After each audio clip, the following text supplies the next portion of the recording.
Welcome to capital TV Andhra Pradesh. ముందుగా బులెటిన్లోని headlines. 21 మందికి CM relief fund చెక్కులు పంపిణీ చేసిన హోంమంత్రి Anitha. Visakha Gajuwaka 2 wheelers mechanism workers కి రాష్ట్ర ప్రభుత్వం అన్ని విధాల సహాయ సహకారాలు. విశాఖ స్టీల్ ప్లాంట్ విషయమై సీఎం చంద్రబాబు, పవన్ కళ్యాణ్ ప్రధాని మోదీతో ఎందుకు మాట్లాడలేదు? గిరిజన బాలిక సుగాలి ప్రీతి కేసును సీబీఐకి అప్పగించాలని వైఎస్ఆర్సీపీ మహిళా నేతలు డిమాండ్.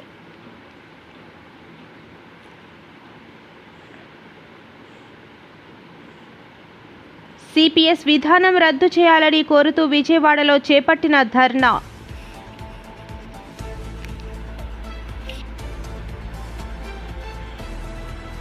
ముఖ్యమంత్రిగా చంద్రబాబు నాయుడు గారు 30 ఏళ్ల క్రితం తొలిసారి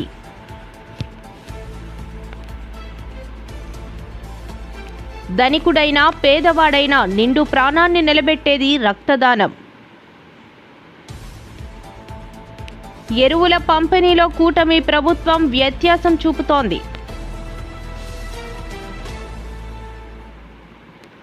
విజయనగరం జిల్లాకు సంబంధించిన రైల్వే సమస్యలతో చర్చించము ఎంపీ. అనకాపల్లిలో టీడీపీ అనకాపల్లి నియోజకవర్గం ఇన్ఛార్జి పీలా గోవింద సత్యనారాయణ కార్యాలయంలో అనకాపల్లి పట్టణానికి చెందిన 21 మందికి సీఎం రిలీఫ్ ఫండ్ చెక్కులు పంపిణీ చేసిన హోంమంత్రి అనిత. అనకాపల్లి జిల్లా అనకాపల్లిలో టీడీపీ అనకాపల్లి నియోజకవర్గం ఇన్ఛార్జ్ పీలా గోవింద సత్యనారాయణ కార్యాలయంలో అనకాపల్లి పట్టణానికి చెందిన 21 మందికి సీఎం రిలీఫ్ ఫండ్ చెక్కులు పంపిణీ చేసిన హోంమంత్రి అనిత. పార్టీ సభ్యత్వం తీసుకున్న కార్యకర్తలు 2 మరణిస్తే 5 లక్షల చొప్పున ఇద్దరికీ చెక్కులు అందజేసిన మంత్రి. హోంమంత్రి వంగలపూడి అనిత కామెంట్స్. ఉత్తరాంధ్ర ఎలవేల్పు నూకాలమ్మ తల్లి అమ్మవారిని దర్శించుకున్నాను. తెలుగుదేశం పార్టీ అంటేనే గౌరవం. టీడీపీ కార్యకర్తగా చాలా గర్వపడుతున్నాను. తెలుగుదేశం పార్టీలో కార్యకర్తల కుటుంబాలకు భరోసా ఉంటుంది. దేశంలోనే ఏ ప్రాంతీయ పార్టీకి 1 కోటి సభ్యత్వాలు లేవు. దేశంలో 1 కోటి సభ్యత్వాలు ఉన్న ఏకైక పార్టీ టీడీపీ. కార్యకర్తకు కష్టం వస్తే ఆదుకునే పార్టీ టీడీపీ. గత ప్రభుత్వంలో సీఎం రిలీఫ్ ఫండ్ అంటే ఏంటో తెలియదు. ఎన్డీఏ ప్రభుత్వంలో సీఎం రిలీఫ్ ఫండ్ ఇస్తున్నాం.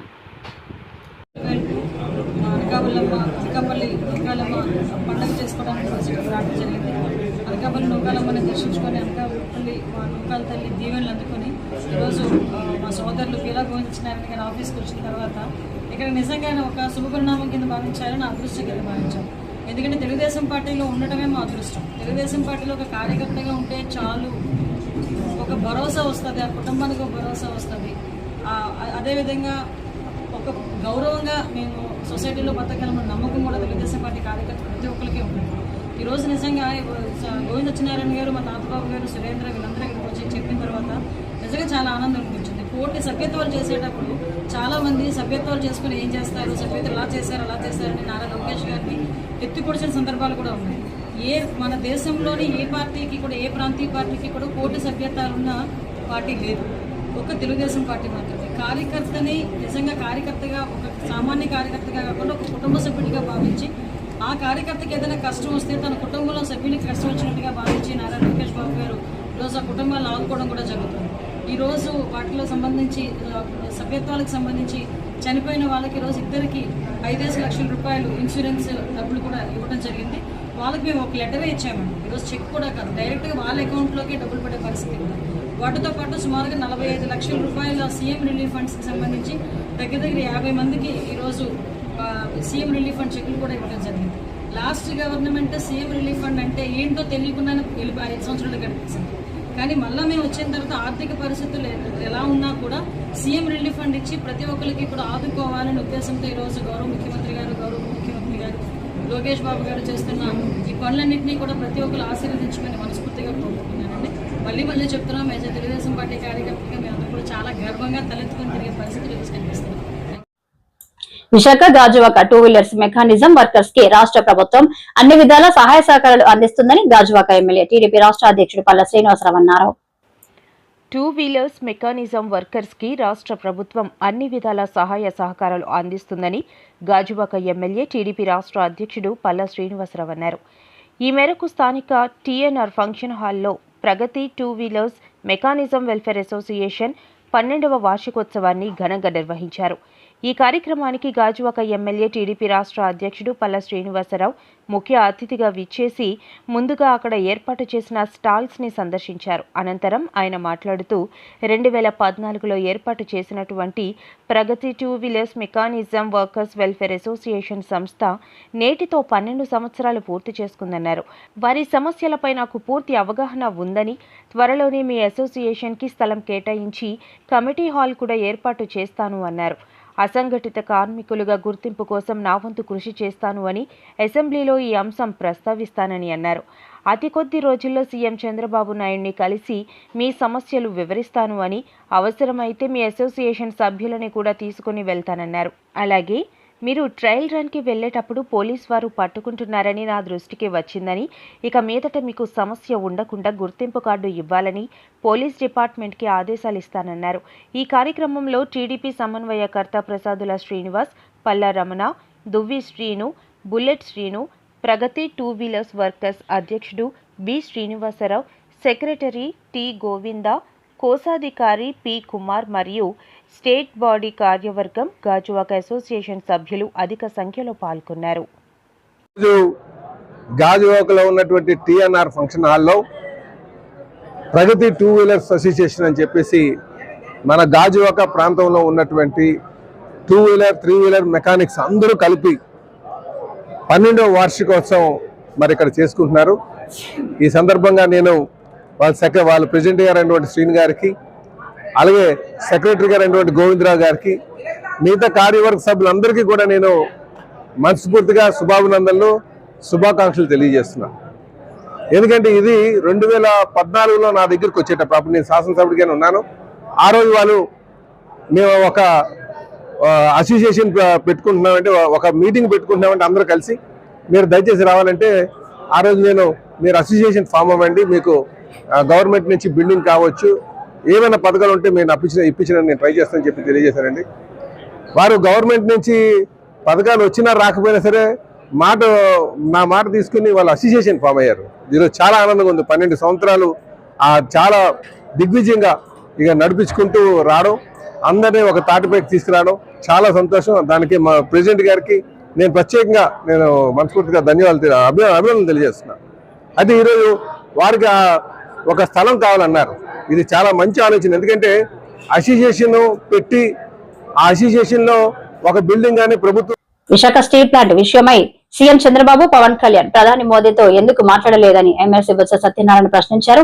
వైజాగ్ వచ్చి స్టీల్ ప్లాంట్ కోసం పవన్ కళ్యాణ్ ఎందుకు మాట్లాడలేదన్నారు. విశాఖ ఉక్కు అందరిది, స్టీల్ ప్లాంట్ ప్రైవేటీకరణ ఆపడమే వైఎస్ఆర్సీపీ ధ్యేయమని చెప్పుకొచ్చారు. పార్టీ కార్యవర్గాన్ని నియమించుకోవడము అనేది అత్యవసరమైన ఆవశ్యకత. ఆ నేపథ్యంలోనే పార్టీ ప్రెసిడెంట్ అయితే నియమించినట్టుగా అనుకుంటున్నాను.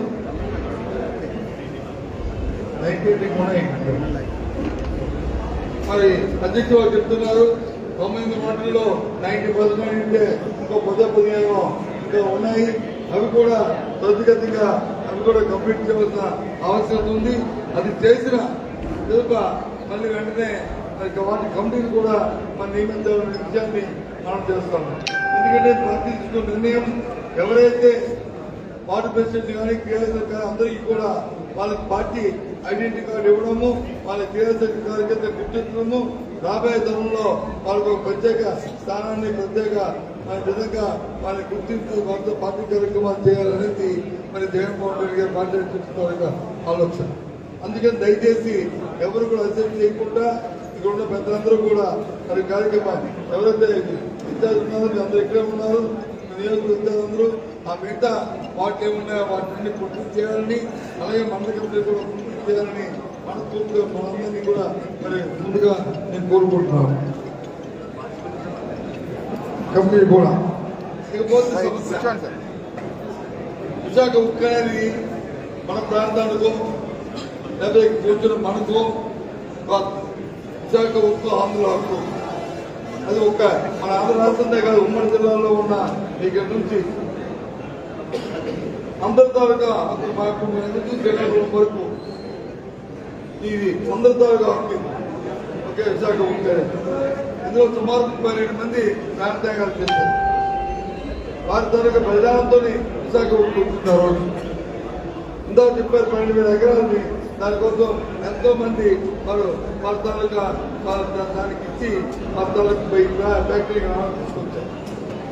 ఆ రకంగా కృషి చేసి ఫ్యాక్టరీ దాని గురించి పూర్వపరాలు మనం చెప్పుకోవాల్సిన అవసరం అందరికీ తెలిసిన విషయమే. మళ్ళీ ఒకసారి మనం తెలుసుకోవాల్సిన అవసరం లేదు. లేనప్పుడు కూడా ఒక వ్యక్తిని మనం కాపాడుకునే వస్తూనే ఉన్నాం. ఇప్పుడు కూడా ఏ చరిత్ర వచ్చినా ఆనాడున్న ప్రభుత్వాలు ఆ ప్రభుత్వం గిరిజన బాలిక సుగాలి ప్రీతి కేసును సిబిఐకి అప్పగించాలని వైఎస్ఆర్సీపీ మహిళా నేతలు డిమాండ్ చేశారు. సోమవారం కర్నూలులో సుగాలి ప్రీతి తల్లి పార్వతీబాయిని వైఎస్ఆర్సీపీ మహిళా విభాగం నాయకురాలు పరామర్శించారు. సందర్భంగా వరద కళ్యాణి మాట్లాడుతూ నెలలు కావస్తూ ఉంది. ఈ రోజు తీసుకుంటే ఒక మహిళా వ్యతిరేక పాలన సాగుతూ ఉంది, ఒక ప్రజా కంటకమైన పాలన సాగుతూ ఉంది.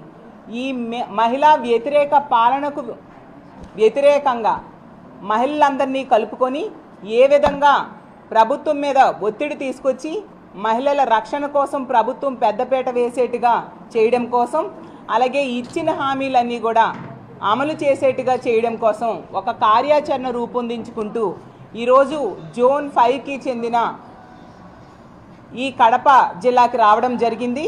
తీసుకుంటే గతంలో జగన్మోహన్ రెడ్డి గారు 5 సంవత్సరాలు ముఖ్యమంత్రిగా ఉండే కాలంలో మహిళా రక్షణ కోసం, మహిళా సాధికారత కోసం పెద్దపీట వేసిన పరిస్థితి మనందరము చూసాం. ఒక మహిళా పక్షపాత ముఖ్యమంత్రిగా జగనన్న 5 ఏళ్లు పరిపాలించారు. ఇచ్చిన ప్రతి పథకంలో కూడా మహిళలే ఎక్కువగా లబ్ధిదారులుగా ఉండేట్టుగా మనం చూసాం. ఒక ఇల్లు ఇస్తే అది మహిళలకి ఇచ్చేవారు, ఒక పథకం ఇస్తే అది మహిళల పేరుతో ఇచ్చేవారు. అలాగే ఒక పదవుల్లో కూడా మెజారిటీ పదవులు మహిళలకే ఇచ్చిన పరిస్థితి మనం చూసాం. అసెంబ్లీలో ఏకంగా తీర్మానం చేశారు 50% మహిళలకి రాజకీయ పదవుల్లో, అలాగే వర్క్స్లో కూడా మహిళలకే రిజర్వేషన్ ఉండేట్టుగా అసెంబ్లీలో తీర్మానం చేయడం జరిగింది. గతంలో ఏ ముఖ్యమంత్రి కూడా ఇంతగా మహిళా పక్షపాత ముఖ్యమంత్రిగా ఉండే పరిస్థితి లేదు. అది ఒక్క జగన్మోహన్ రెడ్డి గారే చేశారు. ఈరోజు తీసుకుంటే కూటమి ప్రభుత్వం మహిళల్ని ఎన్నికల టైంలో జగనన్న కంటే ఎక్కువ మేలు చేస్తానని మభ్యపెట్టి ఓట్లు వేయించుకొని 164 సీట్లతో అధికారంలోకి వచ్చి నెట్ట నిలువుగా ఈరోజు మోసం చేయడం జరిగింది. 15 నెలలైనా ఏ ఒక్క పథకం కూడా సరిగ్గా అమలు చేయని పరిస్థితి మనం చూస్తూ ఉన్నాం. మళ్ళీ తిరిగి చంద్రబాబు నాయుడు గారు మంత్రులు చెప్తూ ఉన్నారు సూపర్ 6లు సూపర్ హిట్ అని చెప్తూ ఉన్నారు. వాళ్ళకి నేను ఒకటే ప్రశ్నిస్తూ ఉన్నాను, మరి మహాశక్తి అనే పథకం పెట్టారు ఆడబిడ్డ నిధి కింద. ప్రతి నెల 1,500 రూపాయలు 19 సంవత్సరాల నుంచి 59 సంవత్సరాల మధ్య ఉన్న మహిళలకి ఇస్తామని చెప్పి మరి 15 నెలలు అయింది కదా, ఏ ఒక్క మహిళకైనా మీరు ఆడబిడ్డ నిధి ఇచ్చారా అని నేను అడుగుతున్నాను. మరి సూపర్ 6 ఎలా సూపర్ హిట్ అవుతుంది అని నేను అడుగుతూ ఉన్నాను. అలాగే ఫ్రీ బస్సులో 11 రకాల బస్సులకు అవకాశం ఇవ్వకుండా కేవలం 5 రకాల బస్సుల్లో ఎక్కే అవకాశం ఇచ్చిన మీరు ఫ్రీ బస్ పథకం ఎలా సూపర్ హిట్ అవుతుంది అని నేను అడుగుతూ ఉన్నాను. అలాగే తీసుకుంటే మొట్టమొదటి సంతకం నిరుద్యోగ భృతి, అలాగే 20 లక్షల ఉద్యోగాలు ఇస్తానని చెప్పారు. ఈరోజు మొదటి సంతకానికే దిక్కులేని పరిస్థితి ఉంది. ఎందుకంటే ఒక్క నిరుద్యోగికైనా మీరు నిరుద్యోగ భృతి ఇచ్చారా, ఒక్క ఉద్యోగమేనా ఒక నిరుద్యోగికి ఇచ్చారా అని నేను అడుగుతున్నాను. మరి సూపర్ 6 ఎలా సూపర్ హిట్ అవుతుంది అని నేను అడుగుతూ ఉన్నాను. అలాగే రైతులకి అన్నదాత సుఖీభవ అని పేరు పెట్టారు. మొత్తం కేంద్రంతో సంబంధం లేకుండా 20,000 రూపాయలు ఇస్తానని చెప్పి ఎన్నికల టైంలో చెప్పి ఈరోజు కేంద్రంతో కలిపి ఇస్తానని చెప్పడమే కాకుండా మొదటి ఏడాది ఎగ్గొట్టి సిపిఎస్ విధానం రద్దు చేయాలని కోరుతూ విజయవాడలో చేపట్టిన ధర్నా కార్యక్రమంలో మద్దతు తెలుపుతున్న PDF MLC Burra Gopimurthy PDF MLC ఈ రోజున ఏపీ సిపిఎస్ఈ ఆధ్వర్యంలో 2004 తర్వాత నియామకం పొందినటువంటి వారికి ఓపీఎస్ అమలు కావాలని చెప్పి జరుగుతున్నటువంటి ఈ పోరాటానికి ప్రోగ్రెసివ్ డెమోక్రటిక్ ఫ్రంట్ తరఫున సంపూర్ణమైనటువంటి మద్దతు తెలియజేస్తా ఉన్నాం. ఏదైతే 2004 తర్వాత నియామకం పొందినటువంటి ఉద్యోగ ఉపాధ్యాయులు వారి పదవి విరమణ తర్వాత వారి జీవన భద్రతగా ఉన్నటువంటి పెన్షన్ ఈ దేశంలో ఉన్నటువంటి రాజకీయ పార్టీలు కార్పొరేట్ రైతులకు అనుకూలమైనటువంటి విధానమైనటువంటి సిపిఎస్ విధానాన్ని తీసుకురావటం జరిగింది. అప్పటి నుంచి కూడా ఈ దేశవ్యాప్తంగా ఉద్యోగ ఉపాధ్యాయ సంఘాలు కానీ సిపిఎస్ సంఘాలు కానీ పెద్ద ఎత్తున పోరాటం చేస్తా ఉన్నారు. తదనుగుణంగా కొన్ని రాష్ట్రాల్లో కూడా సిపిఎస్ ని రద్దు చేసి ఓల్డ్ పెన్షన్స్ కూడా తీసుకురావడం జరిగింది. గత ప్రభుత్వ కాలం అయితే వారం రోజుల్లో సిపిఎస్ రద్దు చేసి ఓపీఎస్ తీసుకొస్తానని చెప్పినటువంటి ప్రభుత్వం సిపిఎస్ రద్దు చేయకుండా నా ప్రభుత్వం వెళ్ళిపోయింది.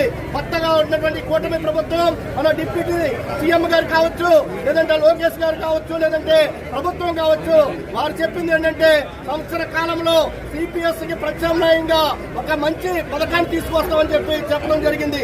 ఒకవైపునగా సెంట్రల్ గవర్నమెంట్ యూపీఎస్ కానీ లేదా గత ప్రభుత్వం జీపీఎస్ ను తీసుకొచ్చి మరింత మభ్య పెట్టడానికి ప్రయత్నం చేస్తా ఉంది.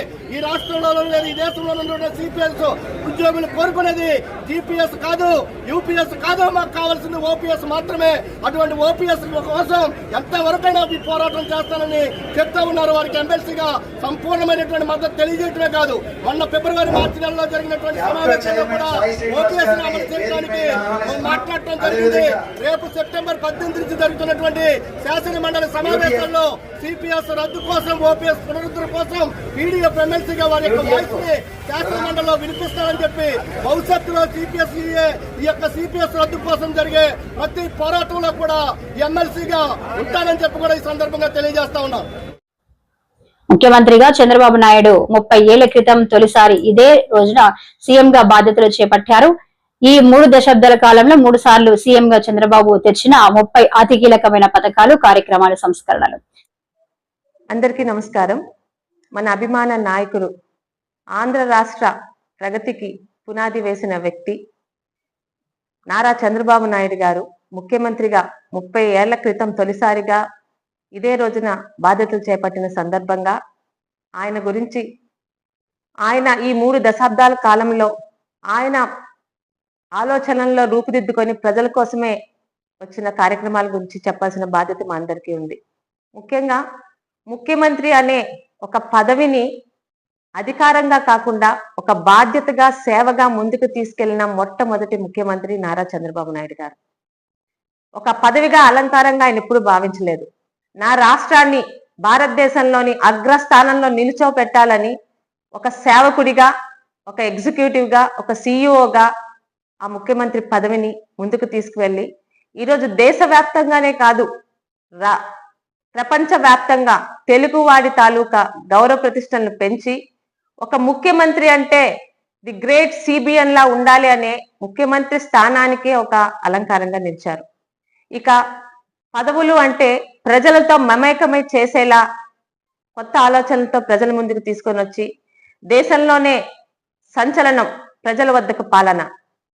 అలాగే ముందెన్నడూ చూడని ప్రజల భాగస్వామ్యం, జన్మభూమి కార్యక్రమం, ప్రజా చైతన్యంతో క్లీన్ అండ్ గ్రీన్ కార్యక్రమం, బాలికా విద్యకు ప్రాధాన్యం, మహిళలకు దీపం పథకాలు, కుల వృత్తులకు గౌరవం, బీసీలకు ఆదరణ పథకాలు, ఎస్సీల రక్షణ కోసం పున్నయ్య కమిషన్ సూచనల అమలు, బీసీలకు, మహిళలకు స్థానిక సంస్థల్లో పెద్ద ఎత్తున రిజర్వేషన్లు, మైనారిటీలకి సంక్షేమం, భద్రత, ప్రత్యేక పథకాలు, తొలిసారి డ్వాక్రా మహిళల సంఘాలు ఏర్పాటు చేసి ఒక డ్వాక్రా మహిళని అమెరికా అధ్యక్షుడ పక్కన కూర్చోపెట్టిన ఘనత, ఆ మహిళకి ఇచ్చిన గౌరవం ఇచ్చిన వ్యక్తి మన ముఖ్యమంత్రి చంద్రబాబు నాయుడు గారే. అదేవిధంగా విద్యుత్ రంగ సంస్కరణల అమలు, ప్రైవేటు రంగంలో తొలి విమానాశ్రయం, టెలికాం సంస్కరణలకు కీలక సూచనలు, పిపిపి విధానంలో నేషనల్ హైవేస్ కు అంకురార్పణ, గ్రామ గ్రామానికి రోడ్లు, ఐటీకి ప్రాధాన్యత, హైటెక్ సిటీ నిర్మాణం. ఈరోజు 2 తెలుగు రాష్ట్రాల్లో ప్రతి ఇంటి నుంచి విదేశాల్లోని ఒక వ్యక్తి చదువుకుంటున్నాడన్నా, ఒక వ్యక్తి అక్కడ ఉద్యోగం చేస్తున్నాడన్నా దానికి పునాది వేసింది మన చంద్రబాబు నాయుడు గారు. పెద్ద ఎత్తున ఇంజనీరింగ్ కళాశాలలు, ప్రతి జిల్లాకు మెడికల్ కాలేజీల ఏర్పాటు, విజన్ 2020తో పాలనకి కొత్త రూపు, విద్యారంగంలో మార్పులు, స్థానికంలో టూరిజానికి. ధనికుడైనా పేదవాడైనా నిండు ప్రాణాన్ని నిలబెట్టేది రక్తదానం ఒకటేనని జనసేన పార్టీ నర్సీపట్నం సీనియర్ నాయకులు అప్పన్న దొరబాబు అన్నారు. నిండు ప్రాణాన్ని నిలబెట్టేది రక్తదానం ఒక్కటే. జనసేన పార్టీ నర్సీపట్నం సీనియర్ నాయకులు అప్పన్న దొరబాబు. ధనికుడైనా పేదవాడైనా నిండు ప్రాణాన్ని నిలబెట్టేది రక్తదానం ఒకటేనని జనసేన పార్టీ నర్సీపట్నం సీనియర్ నాయకులు అప్పన్న దొరబాబు అన్నారు. జనసేన పార్టీ అధినేత ఉప ముఖ్యమంత్రి కొనిదెల పవన్ కళ్యాణ్ పుట్టినరోజును పురస్కరించుకుని గొలుగొండ మండలం ఏఎల్పురం గ్రామంలో భారీ స్థాయిలో రక్తదాన శిబిరం సోమవారం ఏర్పాటు చేశారు. ఈ సందర్భంగా అప్పన్న దొరబాబు మాట్లాడుతూ పవన్ కళ్యాణ్ పుట్టినరోజు సందర్భంగా ప్రతి ఏడాది నిర్వహించే మాదిరిగానే ఈ ఏడాది వివిధ సేవా కార్యక్రమాలతో పాటు రక్తదాన శిబిరం ఏర్పాటు చేయడం జరిగిందని ఆయన అన్నారు. రక్తదాన శిబిరానికి వివిధ మండలాలు తరలివచ్చిన జన సైనికులు 90 యూనిట్ల వరకు రక్తదానం అందజేశారని తెలిపారు. అదేవిధంగా సెప్టెంబర్ 2న నర్సీపట్నంలో భారీ స్థాయిలో బైక్ ర్యాలీ నిర్వహించి ప్రభుత్వ ఆసుపత్రిలో రోగులకు పండ్లు, రొట్టెలు పంపిణీ చేయడం జరుగుతుందన్నారు. ఈ కార్యక్రమానికి నర్సీపట్నం నియోజకవర్గంలో ఉన్న జన సైనికులు, వీర మహిళలు, నాయకులు అధిక సంఖ్యలో తరలివచ్చి కార్యక్రమాన్ని విజయవంతం చేయాలని ఆయన పిలుపునిచ్చారు. అనంతరం పాత కృష్ణదేవిపేట ఉప సర్పంచ్ దుంపలపూడి సహదేవుడు, లింగంపేట ఉప సర్పంచ్ లంక సత్యనారాయణ మాట్లాడుతూ సమాజ శ్రేయస్సు కొరకు నిత్యం పోరాడే ఏకైక నాయకుడు పవన్ కళ్యాణ్ అని వారన్నారు. అప్పన్న దొరబాబు, అద్దేపల్లి గణేష్ ఆధ్వర్యంలో నిర్వహించిన ఈ రక్తదాన శిబిరానికి విశేష స్పందన రావడం అభినందనీయమని వారు పేర్కొన్నారు. ఈ కార్యక్రమంలో మారిశెట్టి రాజా, మండలం ప్రధాన కార్యదర్శి గలాసుల చిన్ని, గుణశేఖర్, పాఠశాల విద్యా కమిటీ చైర్మన్ అనిశెట్టి గోపి, పాతాల శివ, మాజీ ఎంపీటీసీ వతల నాగేశ్వరరావు, జన సైనికులు పాల్గొన్నారు.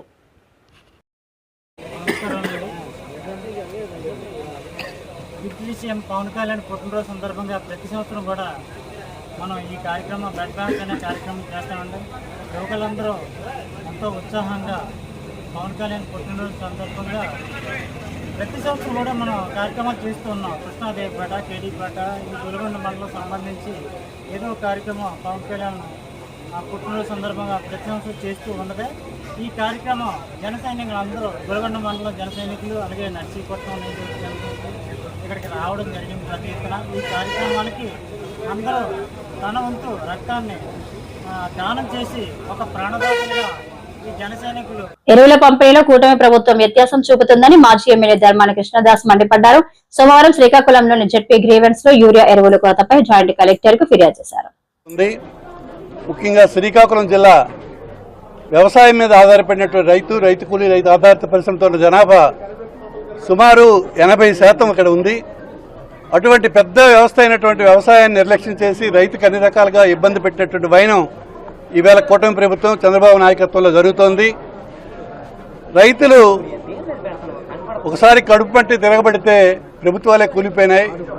శ్రీకాకుళం, ఎచ్చెర్ల, నరసన్నపేట, ఆమ్దాల వలస 4 నియోజకవర్గాల నుంచి శ్రీకాకుళం డివిజన్కు సంబంధించినటువంటి రైతాంగం పెద్ద ఎత్తున ఈవేళ వస్తే బోర్డర్లోనే ఆడుకొని రైతులకి ఏదో తప్పు చేసినటువంటి వాళ్ళు, దొంగలు, అటువంటి కూలీకోరులకు చేసినట్టుగా పెద్ద ఎత్తున అడ్డుకునే కార్యక్రమం జరుగుతోంది. ఇది ప్రజాస్వామ్యంలో మంచి పద్ధతి కాదు. ప్రజలకు ఊరికినే మనం రెచ్చగొడితే దాని పరిణామాలు కూడా తీవ్రంగా ఉంటాయి. ఎరువుల కొరత అయితే ఇవాళ తీవ్రంగా ఉంది. కనీసం ఒక ఎకరాకి ఒక బస్తా ఎరువు, యూరియా ఇచ్చేటువంటి పరిస్థితి గ్రామాల్లో లేదు. రైతాంగం అలోమని ఎదురుస్తుంటే బయట బ్లాక్లో కొనుక్కోవడానికైతే కావాల్సిన తెరువు ఉంది. కానీ ప్రభుత్వం సప్లై చేసినటువంటి విధానంలో మాత్రం చాలా దౌర్జన్యంగా తెలుగుదేశం కార్యకర్తలే వాళ్ళు స్లిప్లు ఇచ్చి తెలుగుదేశం సంబంధించినటువంటి కొంతమందికి మాత్రమే ఎరువులు ఇచ్చినటువంటి వైనం చాలా దురదృష్టకరమైనటువంటి పరిణామం. ఇవన్నీ కూడా గౌరవ కలెక్టర్ గారు, జేసీ గారు పర్యవేక్షించి సక్రమంగా ఎరువులందరికీ అందే విధంగా ఎప్పటి నుంచైనా మానిటర్ చేయాలని, ప్రభుత్వం ఇప్పటికైనా కళ్ళు తెరిచి రైతాంగాన్ని ఆదుకోవాలని చెప్పి. విజయనగరంలోని అశోక్ బంగ్లాలో నిర్వహించిన మీడియా సమావేశంలో ఎంపీ కలిశెట్టి అప్పలనాయుడు పాల్గొన్నారు. ఎంపీ మాట్లాడుతూ ఒడిశా, భువనేశ్వర్, చంద్రశేఖర్పూర్ జరిగిన ఈస్ట్ కోస్ట్ రైల్వే సమావేశంలో పాల్గొని విజయనగరం జిల్లాకు సంబంధించిన రైల్వే సమస్యలతో చర్చించామన్నారు. అందరికీ నమస్కారం. మన భువనేశ్వర్లో రైల్వే సమస్యల మీద రైల్వే జీఎంతో అధికారులతో ఒక సమీక్ష సమావేశం జరగడం జరిగింది. ఆ సమీక్ష సమావేశంలో మన విజయనగరం పార్లమెంట్ పరిధిలో ఉన్న విజయనగరం రైల్వే స్టేషను, అలాగే బొబ్బిలి కానీ, గజపతి నగరం ప్రాంతం కానీ, అలాగే రూరల్ ఏరియాలో ఉన్న రైల్వే స్టేషన్ల మీద పలు సమస్యలపైన విషయాలు చర్చించడం జరిగింది. ఏడాదిలో పెండింగ్ ఉన్న మనకి ఏవైతే ఫ్లైఓవర్ బ్రిడ్జెస్ కానీ, అండర్ బ్రిడ్జెస్ కానీ ఏవైతే మనకి పెండింగ్ ఉన్నాయో, నిర్మాణం అయిన తర్వాత కూడా సమస్యలు ఏమున్నాయో అవన్నీ కూడా ప్రస్తావన చేయడం జరిగింది. చిబురువెల్లి మనకు ఏదైతే బ్రిడ్జెస్ వర్క్ అండర్ పెండింగ్ ఉందో దాన్ని కూడా ఇమ్మీడియట్ కంప్లీట్ చేయమని అడగడం జరిగింది. ఇమ్మీడియట్గా వారందరూ కూడా రియాక్ట్ అయ్యి త్వరలోనే మేము అది జాతికి అంకితం చేస్తామని చెప్పేసి వారు చెప్పడం జరిగింది. అలాగే అండర్ బ్రిడ్జెస్ సంబంధించి ఏవైతే కొన్ని వర్షాల వల్ల వాటర్ అంతా కూడా నిల్వ అయిపోతుంది, ప్రజలు ఇబ్బంది పడుతున్నారు, ప్రయాణికులు ఇబ్బంది పడుతున్నారని చెప్పడంతో ఇమ్మీడియట్గా ఆర్ఎం గారు జిఎం గారు స్పందించి డీఆర్ఎంకి ఒక ఇన్స్ట్రక్షన్ ఇవ్వడం జరిగింది. ఖచ్చితంగా ఇమ్మీడియట్గా ఒక ప్రత్యేకమైన 2 స్టాఫ్ని నియమించి మోటార్తో వాటర్ని ఎప్పటికప్పుడు క్లీన్ చేయమని చెప్పడం జరిగింది. అదే సమయం నైట్ అండ్ డే కూడా ఉండి వర్క్ చేయమని జరిగింది. అలాగే మనకి చివరిబిల్లో కొన్ని స్టాప్స్ ఉన్నాయి, అది కూడా అడిగాం, అవి కూడా పరిశీలన చేస్తూ ఉన్నారు. అలాగే విజయనగరం సంబంధించి 3వ బ్రిడ్జ్, ఒకటే బ్రిడ్జ్ అవడం వల్ల మన ఫ్లైఓవర్ బ్రిడ్జ్ ఒకటవడం వల్ల రాకపోకలు ఇబ్బంది కలుగుతుంది ప్రయాణికులకి. అటు 2వ బ్రిడ్జ్ కూడా మనకు పెండింగ్లో ఉంది, అది ఇమ్మీడియట్గా నిర్మాణం చేయమని చెప్పడం, టెండర్లు అయ్యే